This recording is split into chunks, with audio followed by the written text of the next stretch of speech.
This is one of 4 parts of this video, and you're probably sick of hearing me talk about the tibialis. So I'll try to keep my words to a minimum and show examples. So let's start with looking at Michael Jordan dunking from the foul line. It just so happens that in the game of basketball, the way that we typically decelerate is heel first. So all that force slams at this exact angle. This muscle's under tremendous amounts of force. So for me, when I would go and try to jump up to the rim off one foot, not only did I feel like I had a power outage and I couldn't generate power off one foot, I also got nasty shin splints that ran all the way down in here. I would have to pre-wrap and tape my whole lower leg just to play basketball. It was gnarly. So how the heck am I supposed to go from pathetic athletically and running into pain to try to do what a great athlete can do? And in my case, I wanted to be able to dunk. When you grow up in basketball and you're 6 foot or taller and you can't dunk, it's pretty demoralizing. So I did a lot of digging. I started doing body weight tibialis races against the wall. Sets of 25 reps. The farther you stand, the harder it is. Just like if you reach out with your foot to go in for a dunk or something like that. So doing that was getting me out of pain. But I started thinking, why stop there? Because Michael Jordan probably could handle so much more than I could at that level. So with more digging, found that a guy named Bob Gaida used to make double-legged devices like this. I couldn't even find one. There was nowhere even to buy one in the world. They were the dodo bird of exercise equipment. And he actually used it to develop the tibialis for bodybuilding purposes. He was a Mr. Universe, and he found that when you mobilize and strengthen this side, then you can potentiate better calves. And as you can see here, the subject is Bulletproofing Reserve, and that's tap out. I'm still putting money in the bank today, and now starting with the Holm gym guy in Australia reaching out to me and saying, what needs to exist that doesn't? I said, I drew up a quick drawing, sent it to him, rest is history. Now Rogue Fitness is making tibialis devices. And I personally, when I started loading it though, before devices were back existing, I was actually taping weights to my feet, and I would use floss bands. And this is a standard part of my system before devices were even being made again. But as much as you've heard me talk about the tibialis, it is the perfect place to start when bringing up this terminology of bulletproofing reserve, which is my personal favorite terminology in exercise science, because what you're talking about is I'm training right now, not because I have shin splints, not because I can't dunk, but because I want to see if I could do more, and I want to have the best rest of my life that I can have. So I'm training right now to extend that bulletproofing reserve. So when I go play basketball, it's like I'm not even getting close to what could injure me compared to if I didn't train this, and how I'm gonna feel each year, 10 years from now, 20, 30, 40 years from now, is gonna be completely different by keeping that bulletproofing reserve high. So I'm not beating up and wearing down my body as I age the way I would if I didn't understand bulletproofing reserve. So this is something I'm super grateful for. Thanks to Holm Gym Guy for arriving this. Thanks for Bob Gaida. To be honest, I don't even know where I found that bodyweight thing. I quite frankly don't remember. We started doing this a lot of years ago in the gym, and we would do our normal training, and we would throw in these bodyweight tibialis raises, and it was awesome. And that is step 1 of the 0 program after step 0 of 10 minutes of backward walking or sledding. So I'm not saying only to be good here. We want to be great here, here. We want it all. We want bulletproofing reserve all the way up. So if you wanted to start getting yourself out of the muck, what worked for me and many others is 10 minutes of backward walking or sledding, and then a set of 25 bodyweight tibialis raises against the wall. Oh. Now we're going to look at some awesome history and science of how to create a bulletproofing reserve for the knee. And it does start here, because the more protected you are from the ground up, less it goes, but you get the idea. Now we're going right into the knee. One of my heroes is Stephen Holm, because he won an Olympic gold medal in the high jump at 5'11". But one thing I couldn't understand in studying his training is why the heck did he squat all the way down when I was advised by every trainer that squatting all the way down doesn't resemble jumping and will hurt your knees. but he was the Ironman of high jump. He was able to jump higher relative to his height and compete longer with a deeper squat than 99, probably 0.99% of people in jumping sports. And I've trained literally thousands of people in jumping sports, basketball, volleyball, high jump, and I could probably count on one hand the number of people who squatted that low. Well, here I was, unable to even play my sport, having never grabbed the rim. Literally, I don't know if he could touch the rim with his fingertips with no basketball or anything else. Hooked on painkillers, icing my knees 4 times a day, already been through surgeries. So when I looked at a squat, here my left knee has a partially artificial kneecap that can't bend much more than a bit, and the right side has diagnosed tears that anything below bending a bit feels like it's gonna tear. So I have 2 completely different knees. So we're gonna look at the 5 things that I grew to learn about Bulletproofing Reserve to be able to squat all the way down. And just to get out of the way, why? Because there's so many myths about it. Well, the straight up biology of the fact is that when you go through your full range, you stimulate maximum synovial fluid. You're telling your body, I'm fully using that joint. And you can develop not just the muscles closest to the joint, but also the tendons, ligaments. You can actually develop what's internally in joints. This is just basic biology. But in terms of like sports medicine, the most work that was done on this subject was done over 2 years, looking at 164 articles. And what they determined is that provided technique is learned accurately and under expert supervision with progressive training loads, the deep squat presents an effective training exercise to prevent injury and strengthen the lower extremity. Contrary to popularly voiced concern, the deep squat does not contribute increased risk of injury to passive tissues.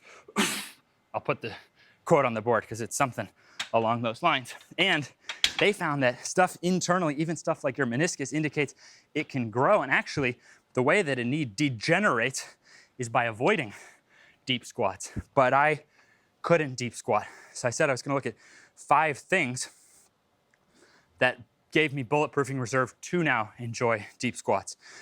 One is understanding that deep squatting scales in itself by mobility, by how much you elevate your heels, and by where the load is. So bar in front might feel more comfortable. Holding a dumbbell might feel more comfortable. Holding a plate all the way out in front might feel even more comfortable. Then for me, with my imbalanced knees, it wasn't the squat that got me out of the muck. It was elevating, assisting ATG split squat. So this allowed me to work each side separately.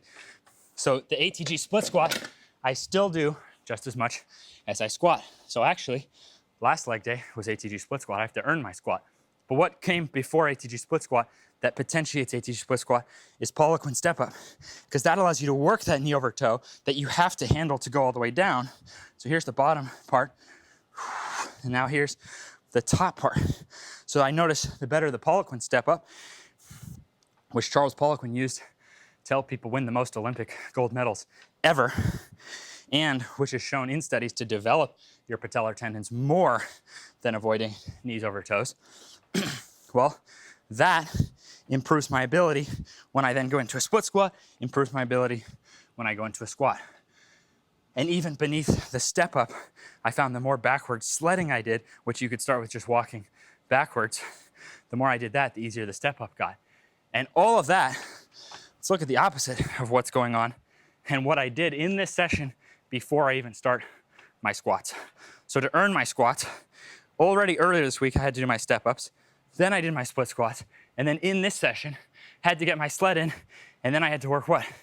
My tibialis, my eccentric Nordic, and my hip flexor lifts. So I'm sitting on a really cushioned body that's developed that tissue behind or in front of, however you look at it, but basically on the other side of a squat. So I had to earn my squats. And then that's 5 things that all give me a bulletproofing reserve for my squat. And you'll notice, even with the squat itself, I'm really only referring to what I can control here, all the way down.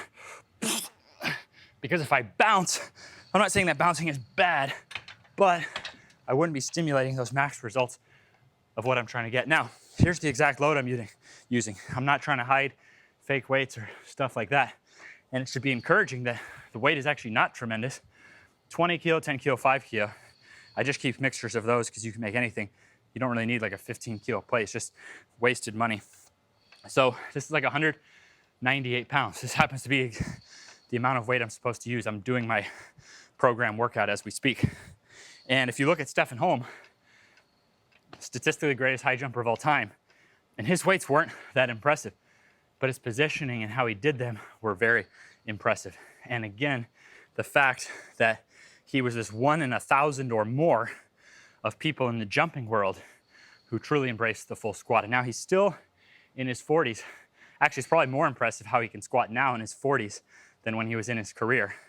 And the last little example I'll give you is George Hackenschmidt. So George used to squat to the point of holding a bar behind him and going all the way down.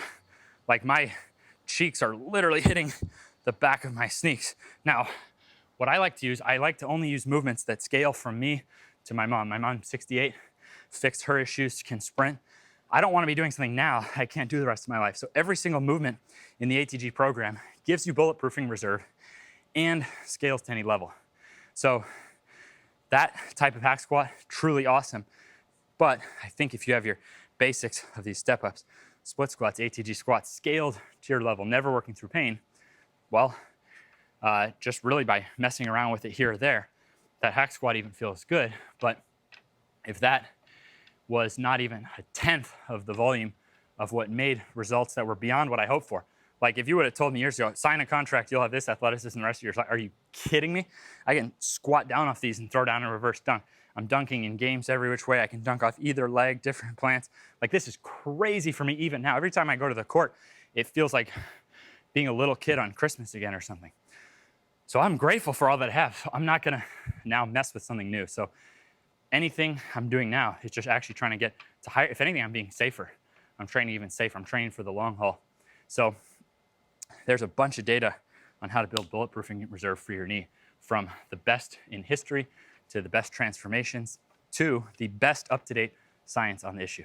If you've watched this far in the 30-second attention span world, I'm grateful because it means you're one of the people that's out there sending me messages of changing lives for others. So thank you.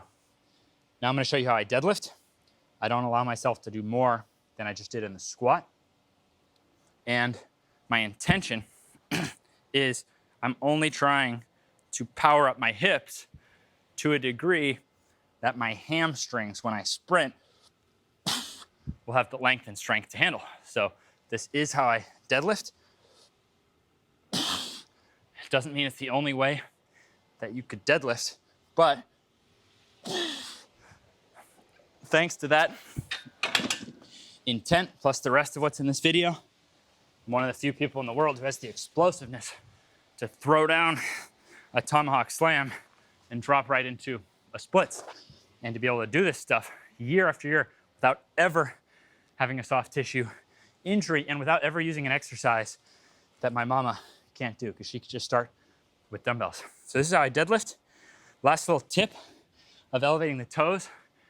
Back when I didn't exist, no scholarships for basketball, had never grabbed rim, trying to sort out my knees. Ben Pakulski, who was competing for Mr. Olympia at the time, saw me and took the time to come over and give me the tip of elevating my toes on my RDLs. And I've never even really looked into the literature on this. I've tried it both ways. I've tried to go a lot of time without it just because I try not to use like things that people don't have access to, but these are so accessible now. Just look for a squat wedge on Amazon. I'm making them in the USA and making them affordable. And I just like that they're travel friendly, durable. So the point is that I do like that. I think it gives me an advantage behind my knee. Huge thanks to Ben Pakulski. Like, what the heck do you even say about a guy like that who does something like that when the odds are it's never even gonna matter? Like, this just shows that guy has heart. People like that are pretty cool. So thanks to him, it gives me that edge and it makes me think more about training. And if I'm elevating my heel to emphasize more on the front side, I think it's kind of common sense. Elevate the toe, emphasize more on the back side. Now, being able to do these things without ever getting hurt, I attribute to this idea of getting stronger through range of motion. So in my program, I don't do any passive stretching. I only want to be strong through my range. But it's a perfect little example to finish with, because something that resembles a stretch, which it is a stretch. It's for flexibility. But without knowing how I'm doing it, you might assume differently and not do it the way I'm doing it. So here's an example of something I think is a really good test for range. So any time of day, I can put my shin flush against the wall. Go here. I'm just showing you this side because my bulge will just be facing the camera. It just kind of feels weird to do that. But the point is, when I do this stretch, I'm actually getting in, I'm contracting this back glute, and then I'm flexing these quad muscles, pushing into the wall. So the time I spend working on this, I'm actually working, I forgot that with this turf, I like to do it just straight on the mat, this grip here. So, I mean, for one thing, I use a lot of padding. It doesn't matter that my knees don't need the padding. It's just Bulletproofing Reserve mindset, extra padding. Use it, be more comfortable. And then when I'm working on it, I'm more like this, and I'm flexing into the wall. So I'm only stretching as far as I'm strong. I actually don't do any stretching beyond the range that I'm strong. So that was the finish. Again, for those of you who watched this far, the goal is to empower you that you can now go change lives. There's nothing that I can do or that I learned that I can't teach you.